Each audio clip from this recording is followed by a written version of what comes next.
While states like New Mexico try everything they can to stem this crisis, there are allegations that major industries at the center of this problem are doing the opposite.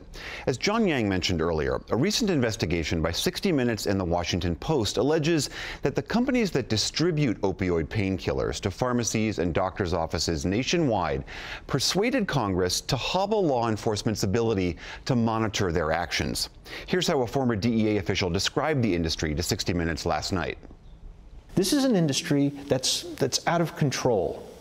What they want to do is do what they want to do and not worry about what the law is. And if they don't follow the law in drug supply, people die. That's just it. People die. Scott Higham is an investigative reporter for the Washington Post and co-author of the series that appeared in tandem with that 60 Minutes story. Welcome to the NewsHour. Your report really detailed how, at the height of the opioid crisis, this industry, the industry of the people who distribute pharmaceuticals all over the country, persuaded Congress to, in essence, defang the DEA's ability to monitor what they could do. Can you explain what happened in a nutshell?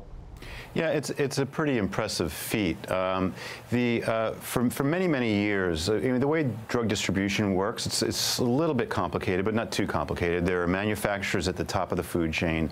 In the middle are wholesale distributors, and at the bottom are the doctors and the pharmacies. And the DEA was having a really rough time stopping the flow of drugs coming from corrupt doctors and rogue pharmacies. So they decided to attack the distribution level and the wholesalers. And they use what they call an immediate suspension order, which immediately shuts down the supply of drugs when they see that a distributor is shipping unusually large amounts of drugs downstream. And so in order to get an immediate suspension order, they had to demonstrate that those drugs were causing an imminent threat to the community downstream. And what this law does is it changes that definition to now it's an immediate threat. And it's much more difficult for the DEA to prove that drugs coming from a drug distributor 1,000 miles away from a community are posing an immediate threat to that community. They can still show that a pharmacist or a doctor who's overprescribing is causing an immediate threat to that community. But going up the food chain and trying to get an immediate suspension order against a drug distributor or a manufacturer is now, in the words of the DEA's chief administrative law judge, nearly impossible. As you report in your series, the distribution companies themselves say, this is not our fault. We're not doing this. This is doctors making bad prescribing decisions. Don't blame us for this. Right. Well, this all began because there were a lot of bad doctors and a lot of clinics that were writing prescriptions and filling, massive amounts of drugs.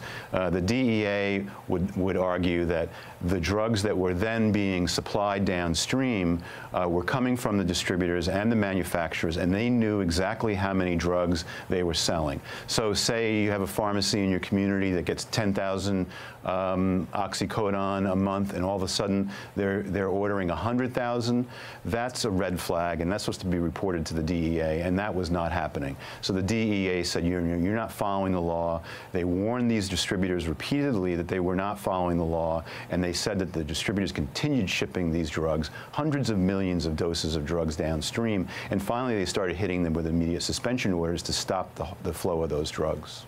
The other thing that your report really highlights is the revolving door in Washington. This is something that critics often point to, but this is sort of a textbook example where you had former DEA officials who used to investigate the industry leave government service and then go work for the very industry they used to investigate. In fact, you report on an allegation that a former DEA official helped write this legislation that took the weapons out of his former industry's hands.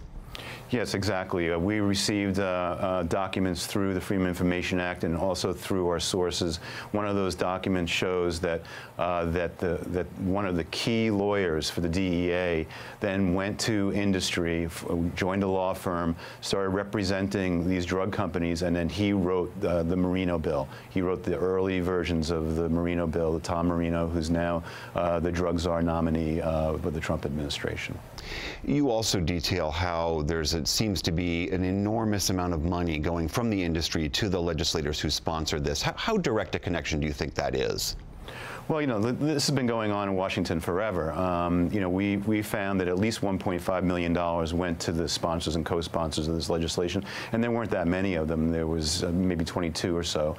We also found that the industry overall spent about $100 million lobbying Congress on this bill and other measures. So there's a lot of money coming in. I mean, showing a quid pro quo is always very tricky, but, you know, companies don't give money to members of Congress for nothing. I mean, they usually want something in return.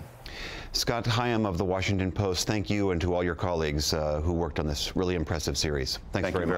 Thank you very much. Thank you.